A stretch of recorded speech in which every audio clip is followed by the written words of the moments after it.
Se eu te contasse que tudo o que você pensava saber sobre Bob Esponja não passa de uma grande mentira. Parece impossível? Então se prepara. Nos próximos minutos você vai mergulhar em um oceano de teorias sombrias, segredos estranhos e verdades escondidas bem diante dos nossos olhos. Depois de hoje, você nunca mais vai assistir Bob Esponja da mesma forma. E não para por aí. Sexta-feira tem mais uma teoria exclusiva esperando por você inscrito do canal. Então ajeite-se na cadeira, respire fundo, porque em apenas 3 segundos tudo vai mudar. Todos nós sabemos que Plankton é mau e fará qualquer coisa para dominar o mundo.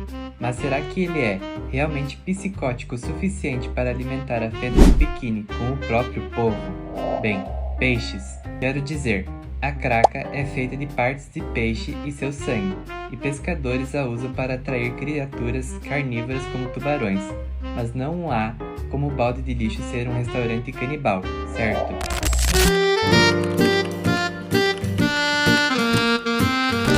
Ok, você conhece aquela piada recorrente em Bob Esponja, né? É tudo sobre uma rivalidade interminável entre o Siri Cascudo e o balde de lixo. Plankton está sempre tramando algo para roubar a fórmula secreta do hambúrguer de Siri, do Sr. Sirigueijo. Mas, cara, ele nunca consegue, e isso deixa seu restaurante, o balde de lixo, no limbo, especialmente porque está preso, servindo craca, que basicamente ninguém na fenda do biquíni quer tocar. E veja só, apesar de quase ninguém comer lá, o balde de lixo conseguiu continuar aberto por mais de 12 temporadas. Tipo, isso é insano, e embora não haja uma explicação clara para isso, é meio óbvio porque a comida do balde de lixo não faz sucesso. Quero dizer, é craca afinal.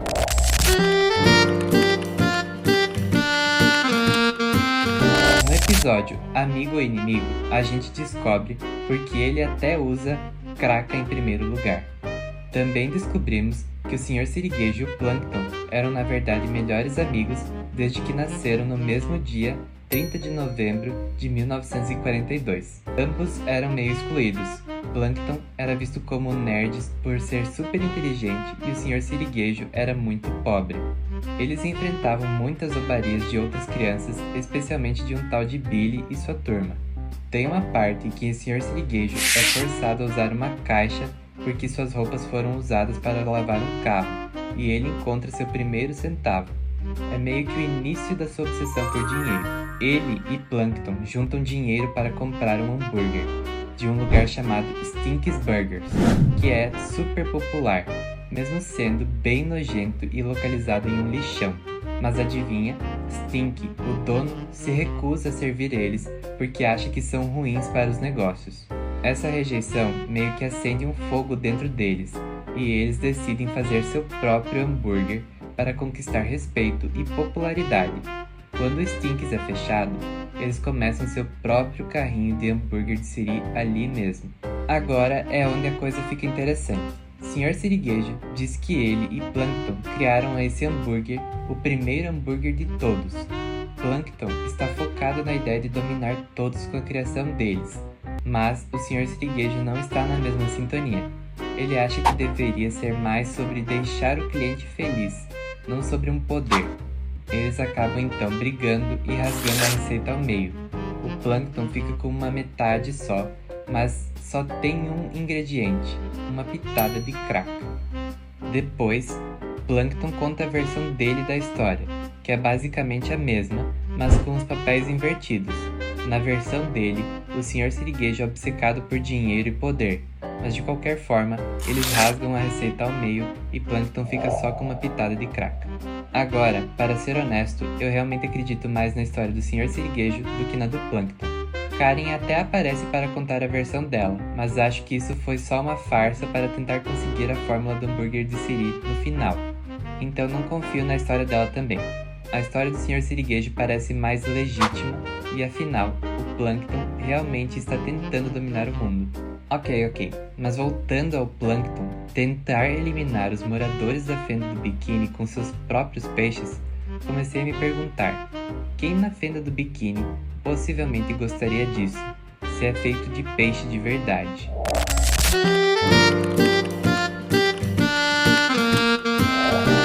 No episódio O Cliente Fiel do Plankton, Plankton está super chateado porque não tem clientes no balde de lixo.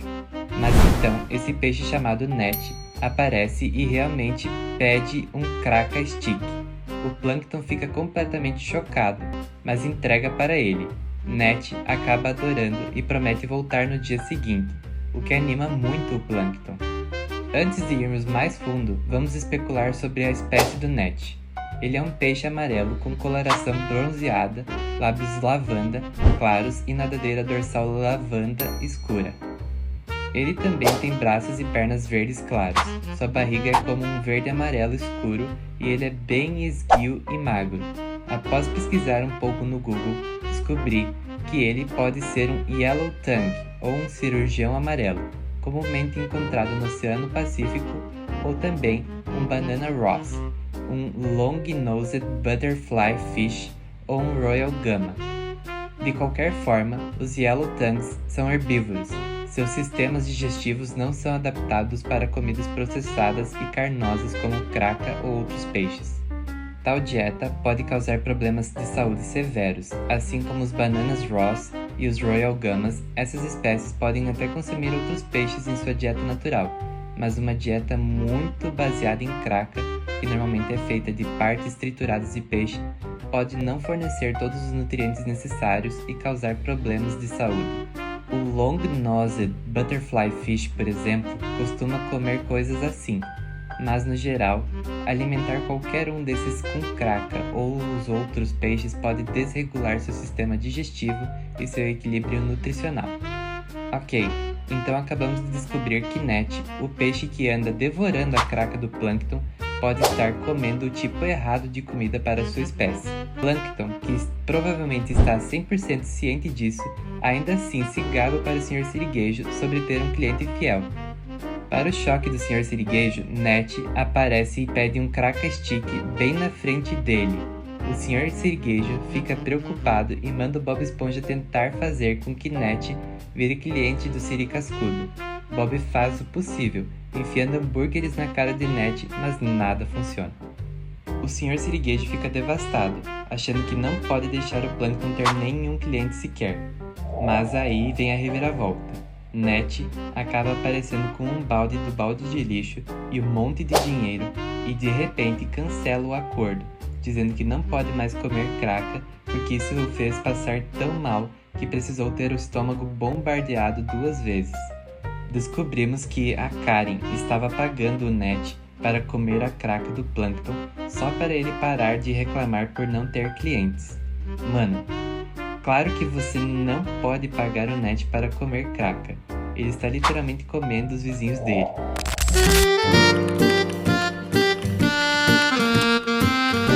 A lista de criaturas no desenho que realmente comem Kraka é bem pequena. Dá para contar nos dedos de uma mão. A primeira pessoa, surpreendentemente, é o Sr. Sirigueijo, no episódio O Desejo do Sr. Sirigueijo. Temos uma reviravolta inesperada onde o Sr. Sirigueijo, conhecido por não gostar de Kraka, revela ter uma queda secreta por ela. Essa trama surpreendente se desenrola com o Sr. Sirigueijo sendo visto comendo Kraka, o que confunde o Bob Esponja. O Sr. Sirigueijo, então, explica que seu gosto em comum por Kraka através de uma história vaga sobre seus dias na marinha, sugerindo uma experiência do passado, que o levou a desenvolver essa preferência. O episódio destaca com humor as complexidades e as camadas ocultas do personagem do Sr. Sirigueijo, acrescentando esse ângulo intrigante à sua personalidade. E do ponto de vista biológico, essa história é 100% possível.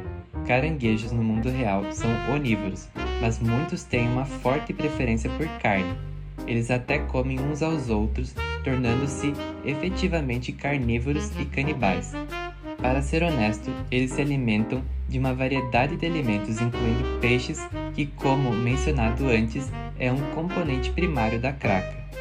Dado esse comportamento alimentar, é totalmente viável que um personagem como o Sr. Sirigueijo não só coma a Kraka, mas goste dela. Agora, o Patrick é outro personagem que gosta, e novamente, assim como o Sr. Sirigueijo, do ponto de vista biológico faz total sentido. No episódio Cum Bucket Supreme, Plankton tem essa ideia maluca de contratar o Patrick como diretor de publicidade do balde de lixo. você conhece o Patrick, né? Nosso adorável e não muito brilhante amigo Estrela do Mar. De qualquer forma, Patrick inventa esse slogan completamente maluco e, acredite ou não, ele faz sucesso. As pessoas começam a correr para o balde de lixo como se fosse o lugar mais legal da fenda do biquíni. Biologicamente, para o desenho, isso é bem típico dele. Ele sempre é o diferentão e faz total sentido quando você pensa que estrelas do mar no mundo real são onívoras e comem praticamente qualquer coisa. A fenda do biquíni é essa cidade subaquática com uma mistura louca de criaturas do mar, né? Tem lagostas, bagres, robalos, mas a cena gastronômica lá, especialmente no siri cascudo e no balde de lixo, é meio bizarra. Primeiro, o siri cascudo, famoso pelo hambúrguer de siri, apesar do nome, Stephen Hillenburg, o criador, disse que ele é vegetariano, sem carne ali. Mas aqui vai uma pergunta que você provavelmente já se fez. A receita original do hambúrguer de siri inclui uma pitada de craca. E por quê?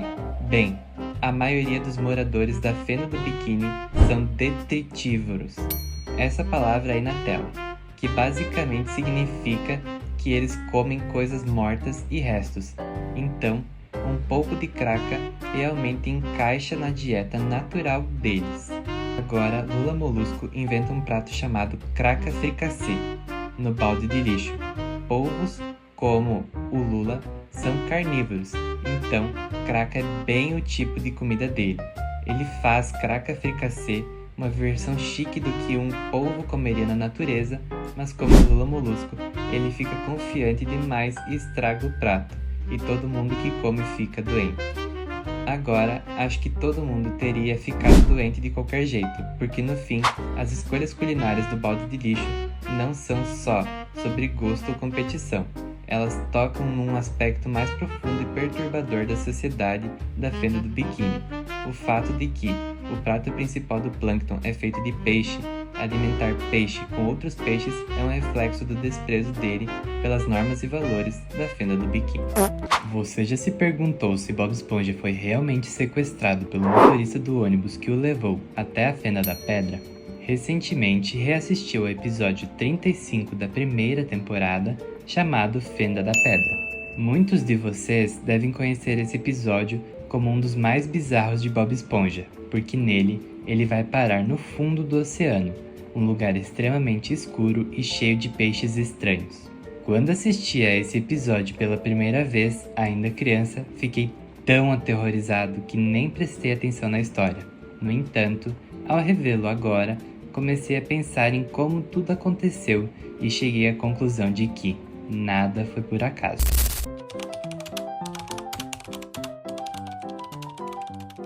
O episódio começa com Bob Esponja e Patrick saindo do mundo da luva e pegando o ônibus de volta para casa. No meio do caminho, Bob percebe que precisa pagar a passagem e começa a procurar sua carteira. No entanto, toda vez que ele se vira, seu balão em formato de luva bate no rosto do motorista. Deixa eu pegar minha carteira. Não, pera, deixa eu olhar do outro bolso. Não, Patrick. Que fica visivelmente irritado. Bob então continua procurando a carteira e batendo no motorista com o balão, até que este perde a paciência e manda Bob se sentar. Olhar aqui. Esqueça! Pode se sentar agora! Obrigado, senhor. Tudo. Durante a viagem, Bob e Patrick conversam sobre as coisas que compraram no mundo da luva, até que percebem que estão saindo da fenda do biquíni. Ô Bob Esponja, Fala, Patrick. onde é deixando a fenda do biquíni? Onde você viu isso? Acabamos de passar a placa, agora você está deixando a fenda do biquíni. Sem aviso, o ônibus os leva para um lugar escuro e sombrio, chamado Fenda da Pedra. O motorista, sem dar explicações, simplesmente expulsa os dois do ônibus e vai embora. Mas, senhor, temos que voltar para a fenda do biquíni. Sei. Esse lugar é sinistro e, para muitos fãs, esse episódio se tornou inesquecível não apenas pelo tom sombrio, mas também pelo seu humor. Olha, eu não consigo nem distinguir os banheiros. Isso vai ser fácil, Patrick. É só esperar alguém sair e aí a gente fica sabendo. É melhor esperar mais alguém sair. Bob pede para Patrick esperar enquanto ele procura o horário do ônibus. No entanto, no exato momento em que Bob se afasta, um ônibus aparece e Patrick, sem querer, entra nele, deixando Bob para trás. Mas será que foi realmente sem querer? Como o Patrick teria pego um ônibus por acidente e ainda pagando pela passagem? Bob tenta correr atrás do ônibus, mas não consegue alcançá-lo. Ele decide esperar no ponto, determinado a pegar o próximo que passar. No entanto, sempre que está distraído, um ônibus aparece e parte antes que ele consiga embarcar. Primeiro, um ônibus aparece enquanto ele amarra o sapato. Depois, quando ele tenta recuperar seu balão de luva. Segura esse ônibus! De novo, não! Com licença, senhor. Pode me ajudar? E mais uma vez, enquanto tenta comprar um doce na máquina. A situação se torna tão absurda que fica claro que os roteiristas quiseram zombar do personagem.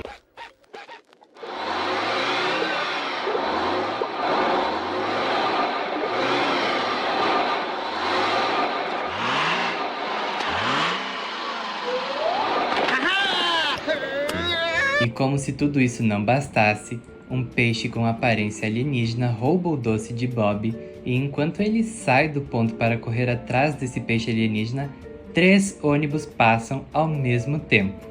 Bob, então, tenta enganar o motorista criando um falso Bob Esponja do outro lado da rua, mas assim que o boneco cai, o ônibus acelera e o deixa novamente para trás. Ele até tenta se disfarçar de banco, mas sem sucesso.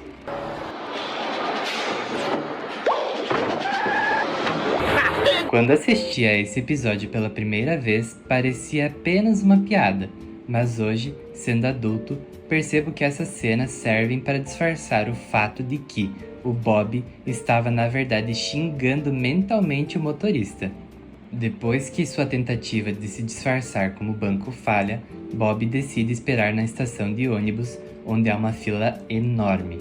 Ele perde o último ônibus e o atendente o informa que não haverá mais ônibus até a manhã seguinte. Então as luzes se apagam, sua lanterna de luva também não funciona e agora ele está sozinho, no escuro e completamente apavorado. De repente, ele ouve um barulho estranho e sai correndo. Quem está aí?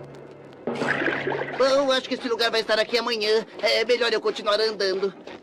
Ele acaba encontrando o mesmo peixe de antes, que agora está segurando seu balão de luva.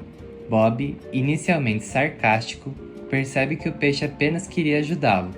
O peixe, então, amarra o balão na mão do Bob e no instante seguinte, ele sai voando da fenda da pedra e finalmente voltando para a fenda do biquíni em sua casa.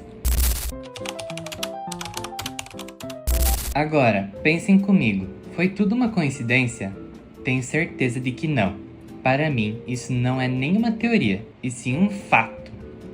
Primeiro, o Bob irrita o motorista. Depois, o motorista extremamente irritado manda o Bob se sentar, acelera e os leva diretamente para a fenda da pedra. No momento certo, ele deixa o Patrick entrar no ônibus, separando os dois de propósito, e então avisa os outros motoristas da área para não pegarem uma esponja amarela. Pode parecer exagero, mas considerando o quanto Bob pode ser irritante até sem querer, e os acontecimentos seguintes do episódio, isso não me parece tão improvável.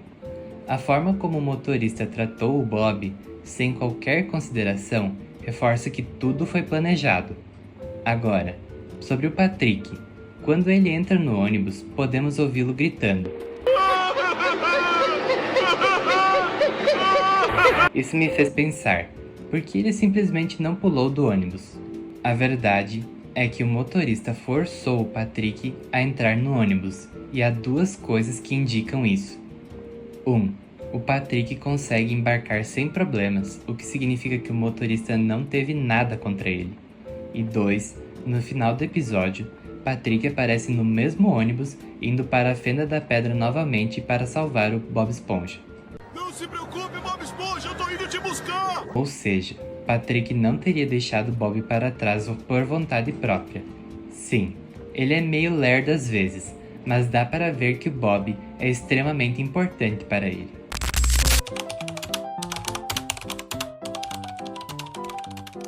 Para reforçar a amizade dos dois, em episódios como Lar Doce Abacaxi, quando a casa de Bob é destruída pelos nematóides, Patrick imediatamente oferece abrigo ao amigo. Isso prova que Patrick realmente se importa com Bob e nunca o abandonaria de propósito. Mesmo em episódios mais bobinhos, podemos ver que eles possuem uma amizade verdadeira e confiam um no outro, mesmo quando têm ideias absurdas.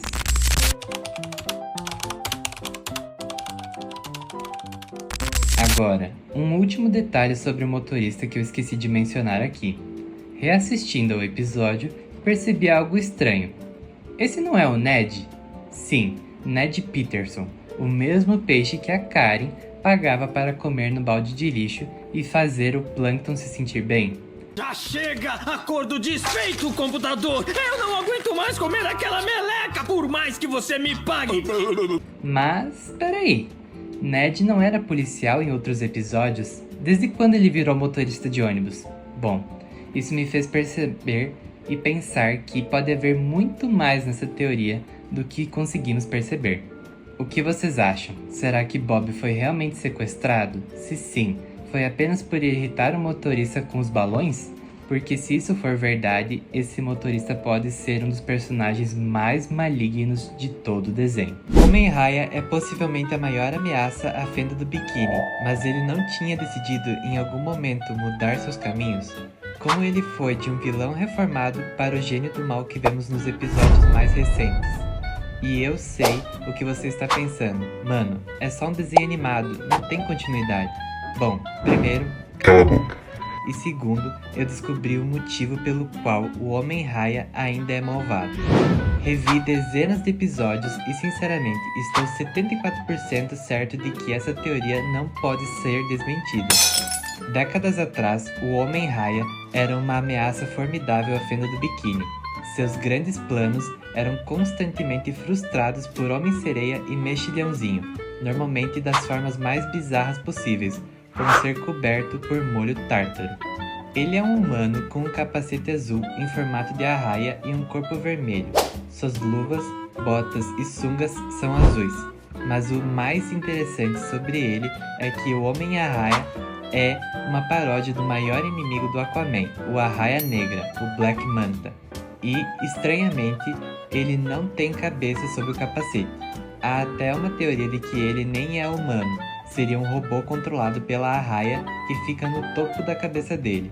Aparentemente, arraias de verdade conduzem eletricidade, mas isso é uma teoria para outro vídeo. O que torna o Homem-Raia realmente fascinante é sua personalidade. Ele é um vilão que deseja dominar o mundo nos episódios mais recentes, mas se voltarmos ao primeiro episódio em que ele aparece, no final ele já tinha mudado de ideia. Então, como é possível que ele continue malvado nas temporadas seguintes? A primeira vez que vemos o Homem-Raia é no episódio Homem-Sereia e Mexilhãozinho 3. Sim, eu sei, eu falo isso em todo o vídeo, mas esse episódio é o auge de Bob Esponja.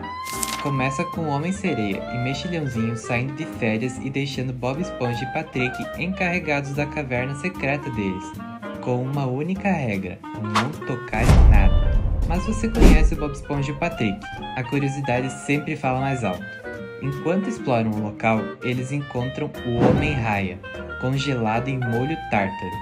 Bob Esponja, curioso como sempre, quer fazer perguntas para ele. Patrick, querendo ajudar, começa a descongelá-lo. O Homem-Raia então convence os dois de que agora é uma boa pessoa, então eles o descongelam completamente. E a surpresa, ele tenta atacar eles. Mas felizmente, ele ainda está usando o cinto de cócegas que o Bob Esponja usa para detê-lo. É basicamente como uma coleira de choque para cachorro. Percebendo que está preso ao cinto, o Homem-Raia finge que quer aprender a ser bom, e Bob Esponja e Patrick, com toda a boa vontade do mundo, decidem ensiná-lo.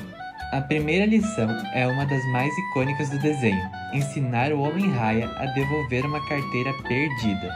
a paciência do Homem-Raia acaba e ele quase perde o controle, fazendo com que ativem o cinto de cócegas.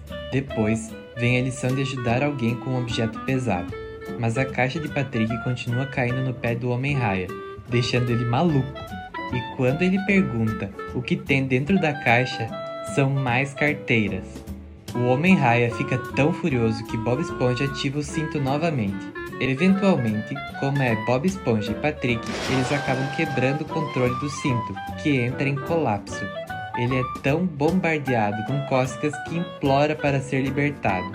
Bob Esponja e Patrick acham que ele está realmente reformado e deixam ele ir embora. Obviamente, o Homem-Raia rouba uma luva de poder e foge para assaltar um banco. Mas então, algo estranho acontece. Ele ainda sente as cócegas. Isso o impede de ser mau. Ao invés de roubar o banco, ele abre uma conta corrente. Ele até volta para se despedir de Bob Esponja e de Patrick, dizendo que as lições o mudaram. Mas será que ele realmente mudou? Se avançarmos para episódios como Homem-Sereia e Mexilhãozinho 5, o Homem-Raia puxa um Drake e começa a importunar adolescentes no Recife do Beijo usando uma lanterna. No Clube do Mal, ele se junta a outros vilões como Dirty Bubble, Camarãozão e no episódio do super vilão maligno aquático Sério, por que o nome é tão longo? O Homem-Raia se une ao Plankton para roubar a fórmula secreta do hambúrguer de Siri, achando que isso é a chave para dominar o mundo. Como isso é possível? Eu pensei que ele tinha mudado. Achei que ele tinha perdido o desejo de ser mau. Mas mano, ele até enganou Lula Molusco no episódio O Retorno do Homem-Raia, alugando a casa dele com um cheque falso. E porque ele ainda está usando o cinto de cócega nos episódios seguintes, se ele tirou no episódio do Homem-Sereia e Mexilhãozinho 3. Nada disso faz sentido. Então, o que aconteceu? Vamos voltar ao episódio de Volta ao Passado. Tudo começa com Bob Esponja e Patrick passeando pela fenda do biquíni, quando eles veem Homem-Sereia e Mexilhãozinho no barco móvel invisível sem combustível. Fora da tela, Bob Esponja e Patrick acabam empurrando o barco por várias colinas. Como recompensa, Mexilhãozinho os convida para o armazém cheio de relíquias do programa de TV deles, com uma única regra: não toquem em nada. Naturalmente, eles ficam empolgados com tudo: a garra mágica, a luva do poder do Homem-Raia, até que Mexilhãozinho mostra a máquina do tempo e avisa para não usarem, porque isso pode bagunçar a linha do tempo. Quase imediatamente, Patrick acha que é uma máquina de vendas, aperta um botão e os dois são transportados para 1954, quando Homem-Sereia e Mexilhãozinho eram jovens. Eles são repreendidos pelos heróis, mas logo percebem que o Homem-Raia está causando caos na fenda do biquíni antiga. Os heróis tentam detê-lo com molho tártaro, mas o Patrick tinha comido tudo, e eles ficam totalmente indefesos. Bob Esponja e Patrick fogem e tentam voltar para o presente, mas agora a fenda do biquíni se chama Mainrópolis. O Siri Cascudo agora é chamado de área designada onde você está autorizado pelo Homem-Raia a obter sanduíches, pagando com $100. Eles entram e descobrem que os heróis do presente estão mortos e enterrados dentro do restaurante. Enquanto isso, as versões do passado de Homem-Sereia e Mexilhãozinho estão trabalhando lá. Percebendo que estragaram a linha do tempo, eles decidem voltar e impedir Patrick de comer o molho tártaro. Mas um detalhe importante: quando o Homem-Sereia velho é libertado do colar de choque, parece que quem solta ele é a cabeça do Homem-Raia. Isso dá ainda mais força à teoria de que ele pode ser um robô, mas ao mesmo tempo que ele controla o corpo sem a cabeça, então talvez essa teoria não funcione. De volta à viagem no tempo, quando chegam lá, os heróis originais acham que o Bob e Patrick são impostores.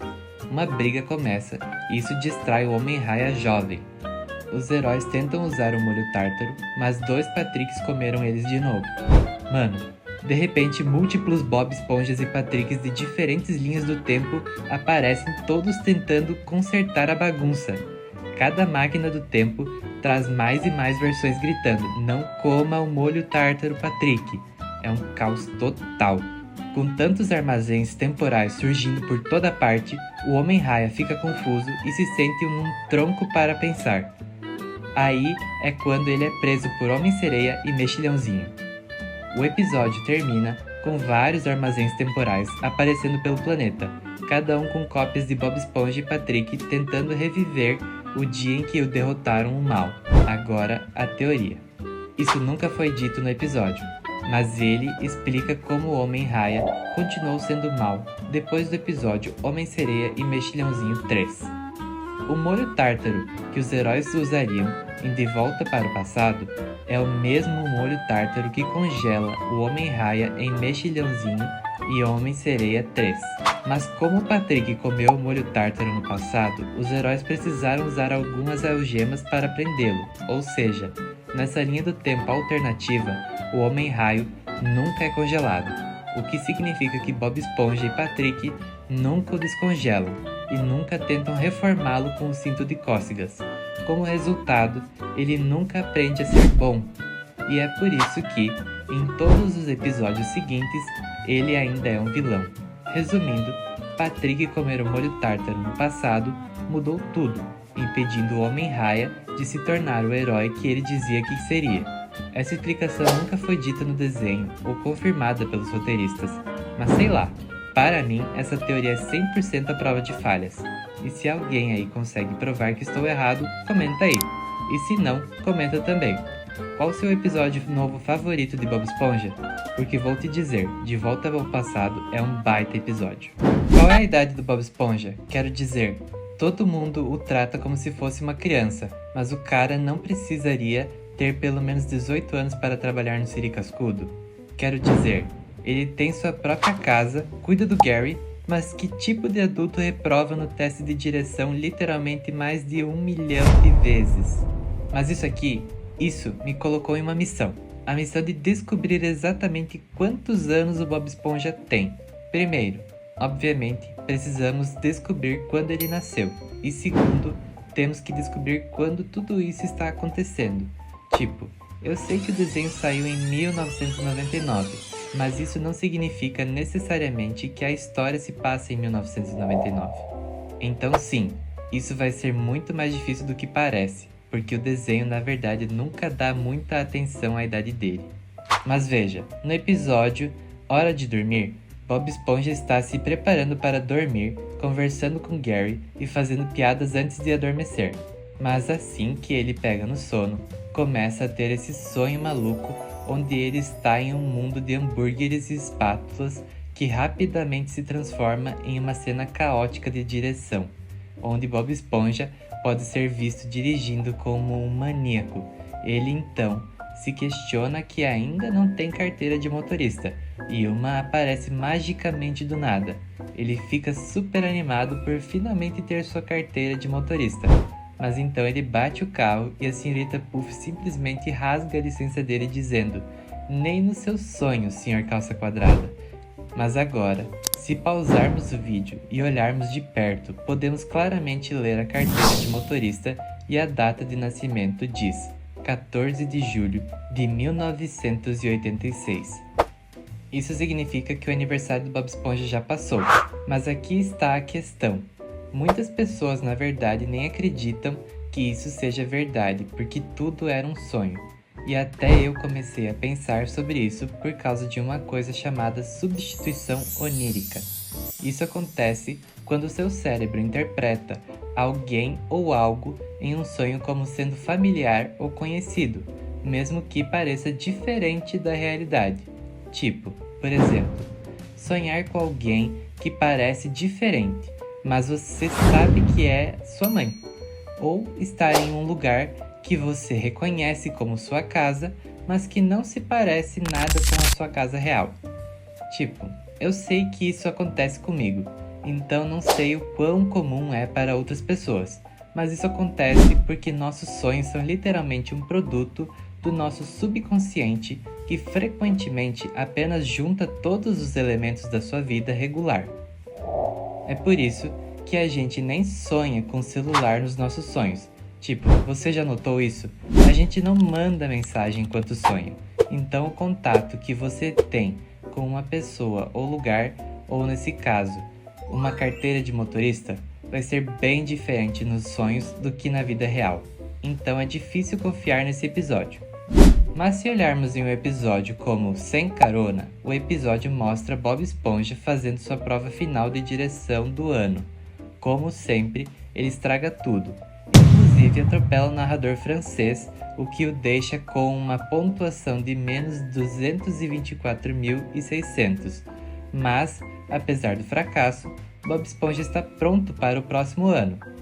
Mas a senhorita Puff, temendo mais um ano de direção horrível, em um movimento desesperado, oferece a Bob Esponja uma prova extra de crédito, um ensaio de 10 palavras sobre o que ele aprendeu na escola de direção.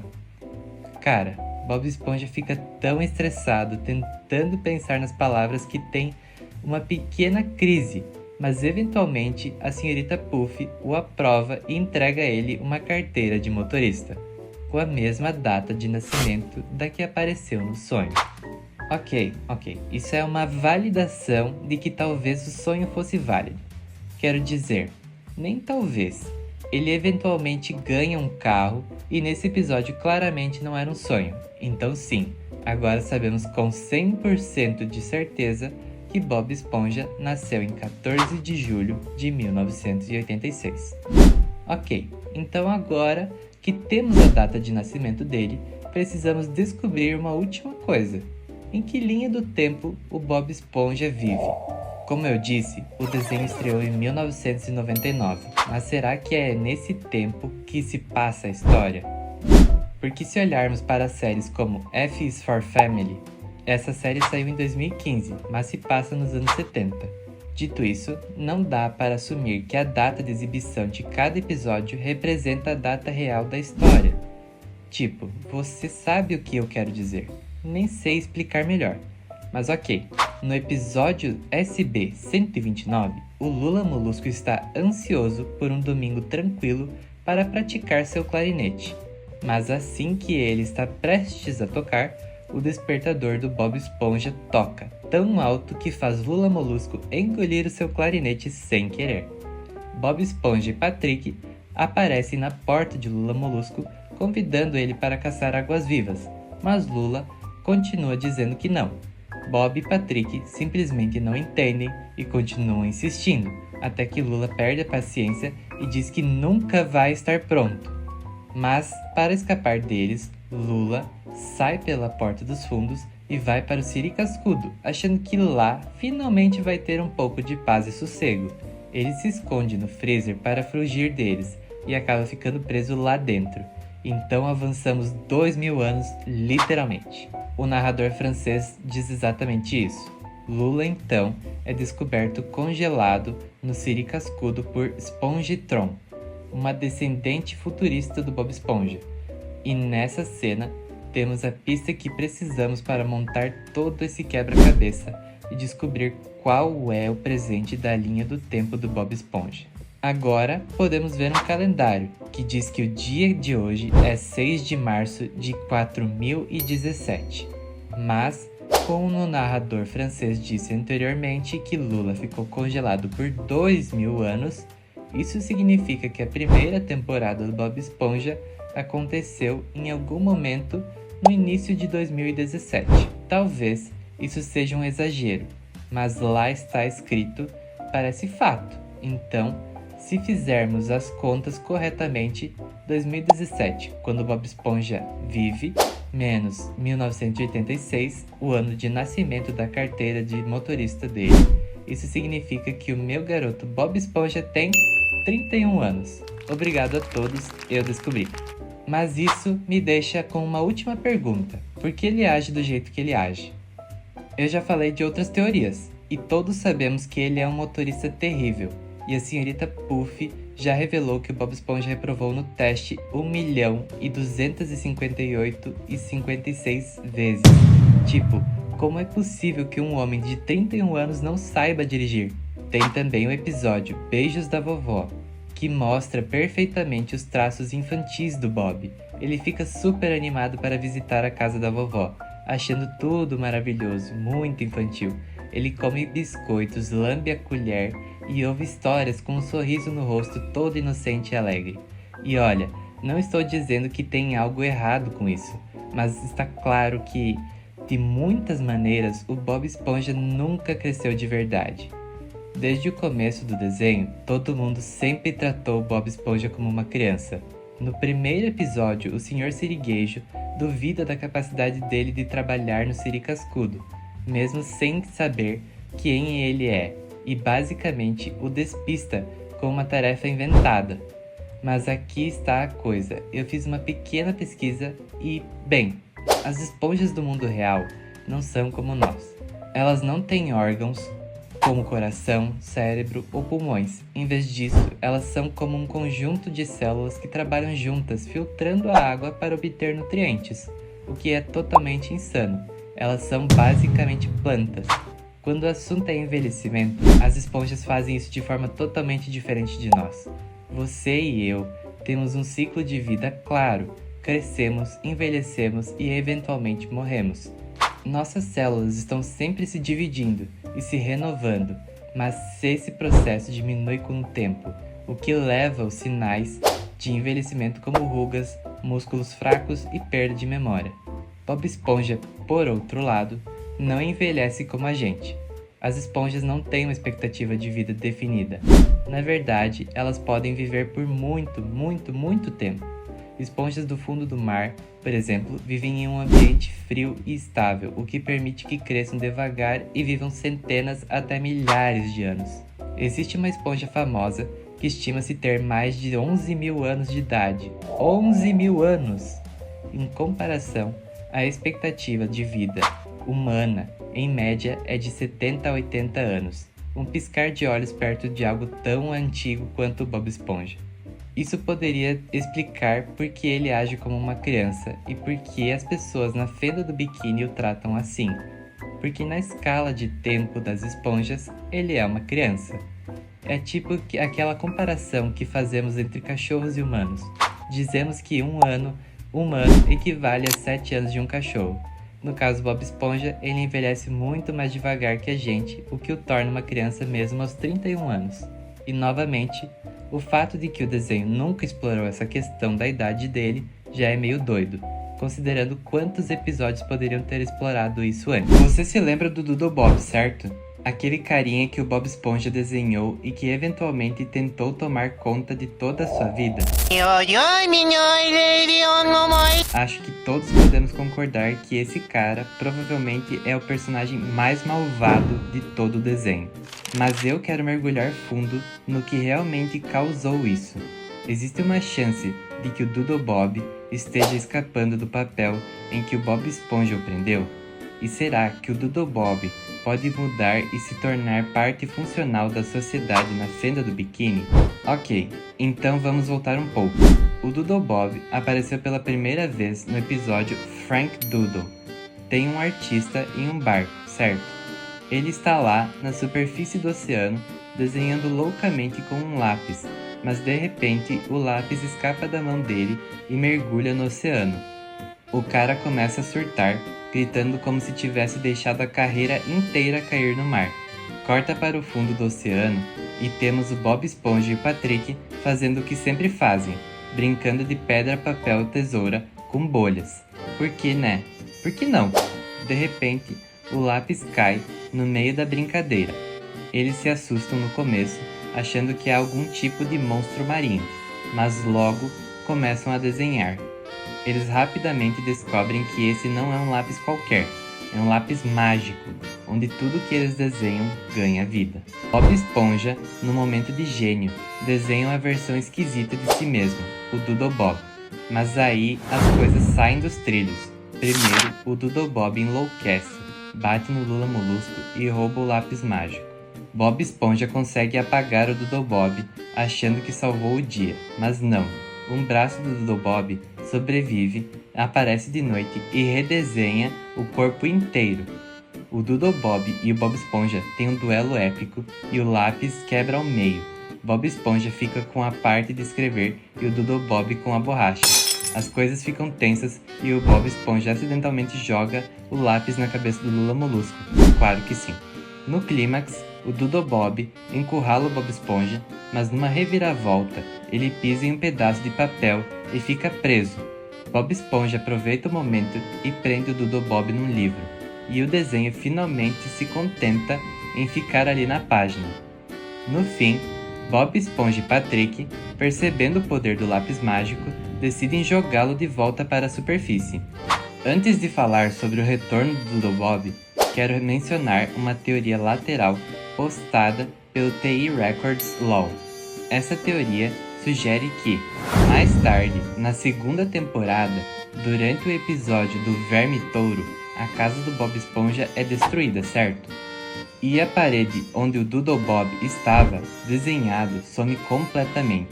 Foi aí que o TI fez uma boa pergunta.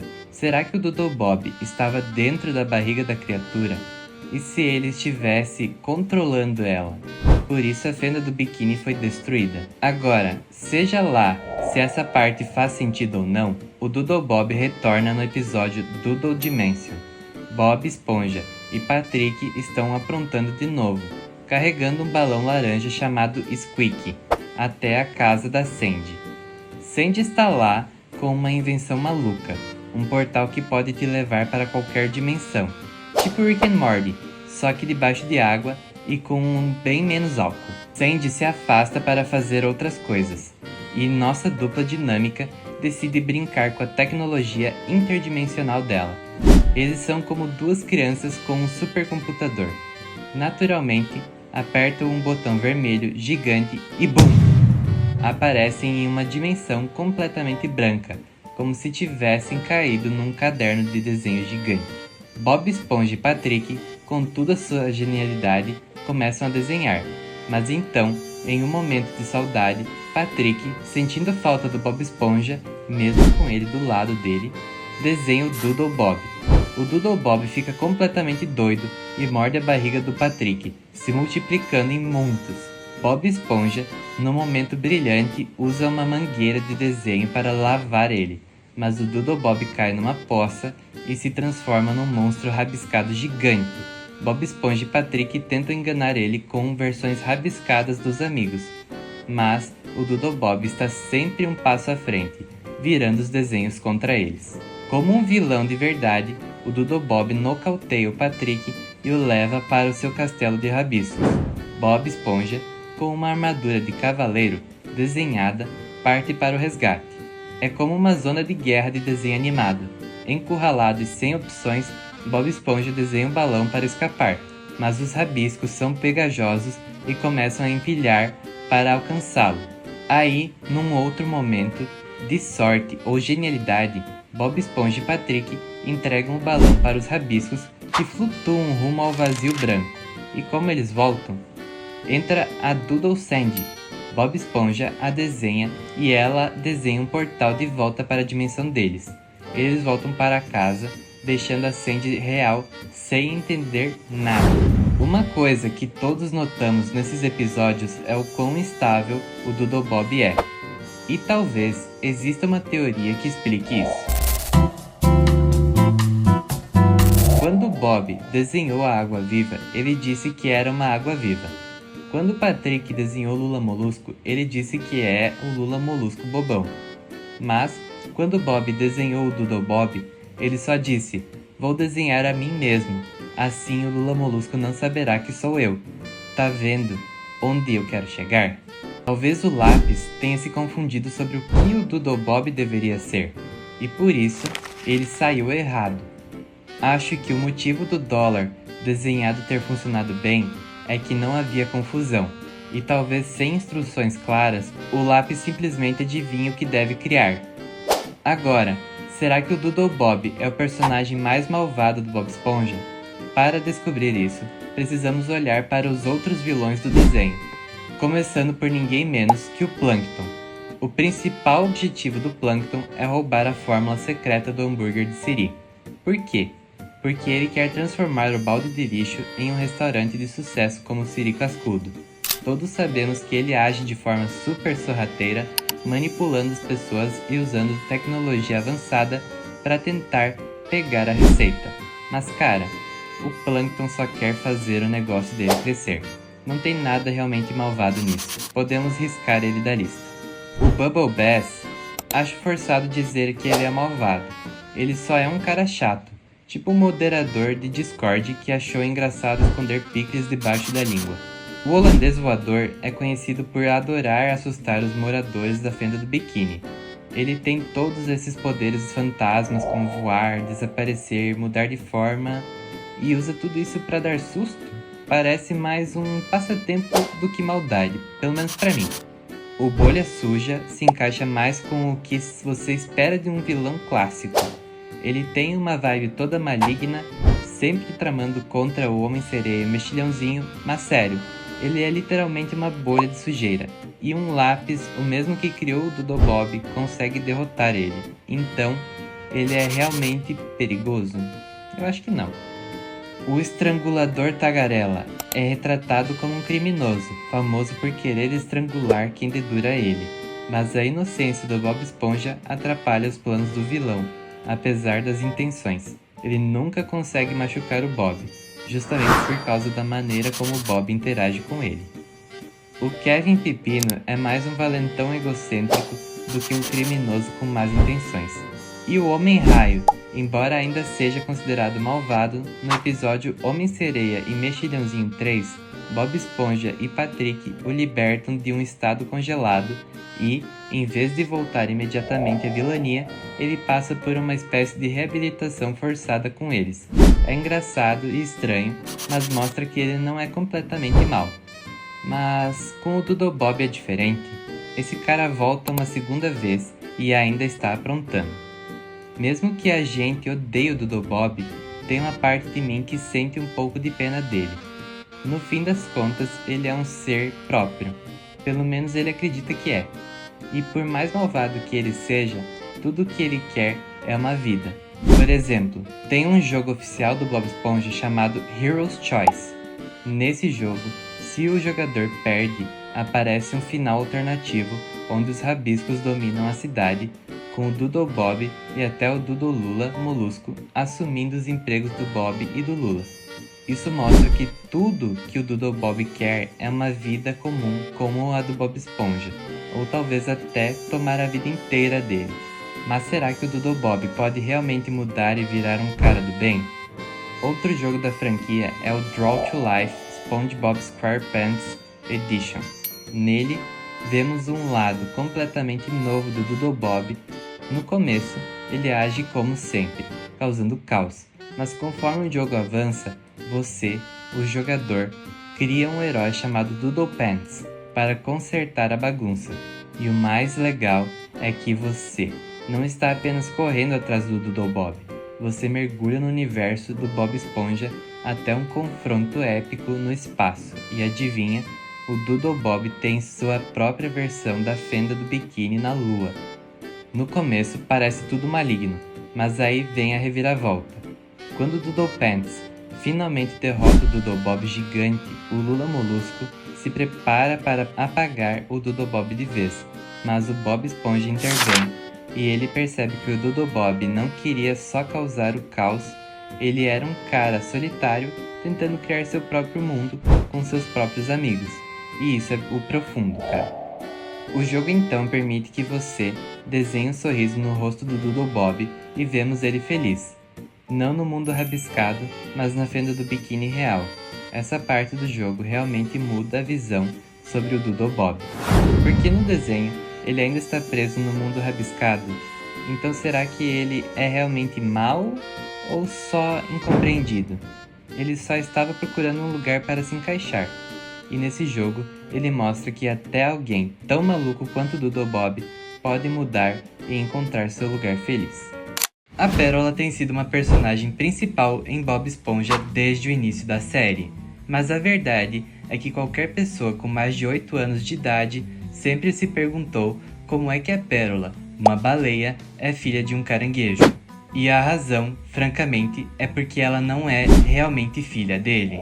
Sempre existiram muitas teorias circulando sobre a origem da Pérola e como ela acabou com o Sr. Sirigueijo.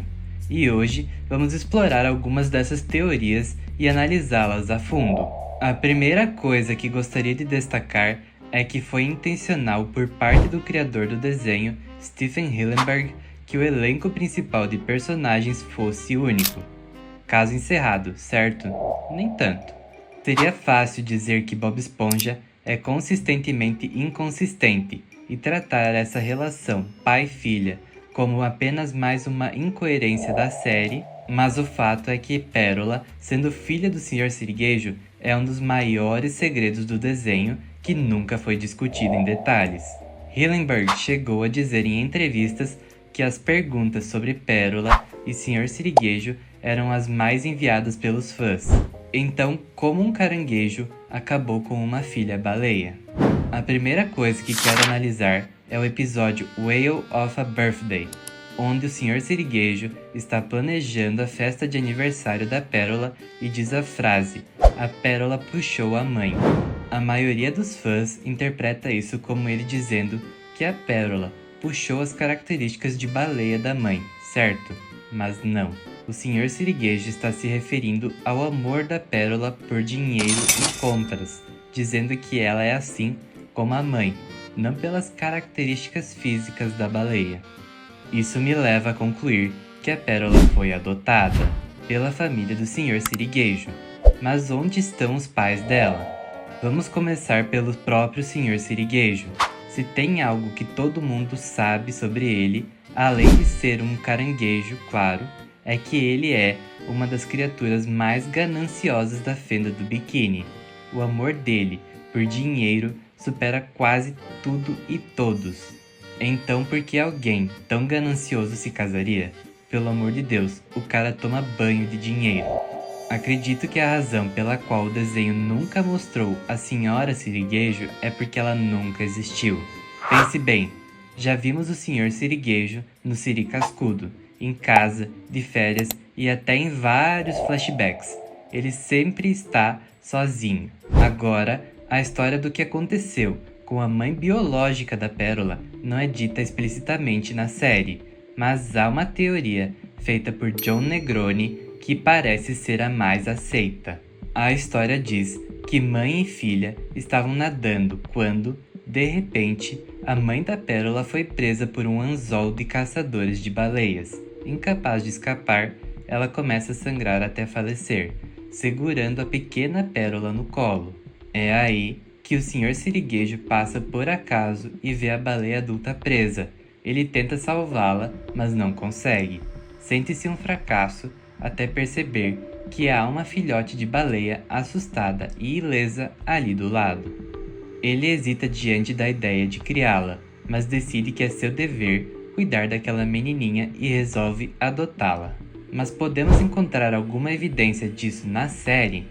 Bem, quando Bob Esponja e Patrick brincam com os anzóis, o Sr. Sirigueijo fica obcecado em impedi-los. E mesmo quando criança, eu já achava estranho o pavor que ele tinha desses anzóis, quase como se tivesse um trauma com eles. Então talvez a teoria de John realmente tenha fundamento. Ok, mas e se estivermos exagerando? Existe outra teoria, desta vez envolvendo a Srta. Puff. No episódio Doing Time, Bob Esponja falha repetidamente na prova de direção, causando caos na cidade. Eventualmente, ele dirige por uma ponte inacabada e a polícia o persegue, caindo todos em cima de um caminhão cheio de ponche de frutas, que inunda um asilo. A Srta. Puff, que estava supervisionando tudo, acaba sendo presa por negligência. E é na prisão que vemos pela primeira vez uma baleia azul fêmea entre as prisioneiras, que a Srta. Puff chama de Minha Gente. Levando em consideração que não sabemos nada sobre essa baleia, podemos supor que ela teve uma vida difícil e acabou se envolvendo em atividades problemáticas, o que levou à prisão. Mas e se houver mais nessa história? E se a baleia for, na verdade, a mãe da Pérola? E ao descobrir sua gravidez, percebendo que não poderia criar uma filha num ambiente estável, teve que colocá-la para adoção? Pode parecer um devaneio, mas essa baleia aparece em outros episódios também, e considerando que ela é a única outra baleia fêmea que vemos na série, isso me faz pensar que há muito mais por trás da história dela. Mas o que me faz duvidar dessa teoria é o fato de que ela é uma baleia azul, enquanto a Pérola é uma baleia cachalote. E sim, a Pérola poderia ter herdado todas as características do pai, mas ainda assim, acho que essa baleia azul tem um papel mais simbólico e sutil na série. Ok, e quanto ao pai da Pérola? No episódio Jailbreak, vemos Plankton na prisão, tentando recrutar prisioneiros para ajudá-lo a fugir e roubar a fórmula do hambúrguer de Siri. Um dos presos é uma baleia cachalote cinza, o único personagem além da Pérola com características físicas idênticas a ela. Ele até ajuda o Plankton com prazer, o que levanta a questão: poderia esse ser o pai da Pérola buscando vingança contra o Sr. Sirigueijo por ter tirado sua filha? Não temos informações suficientes sobre esse personagem para confirmar ou negar, mas há uma ideia maior surgindo aqui. Por que as baleias em Bob Esponja estão quase sempre presas? Desde que o desenho estreou em 1999, vimos pouquíssimas baleias além da Pérola, e quando aparecem, estão quase sempre encarceradas. Será que isso é uma crítica sutil? Será que as baleias são retratadas como uma classe social inferior na fenda do biquíni?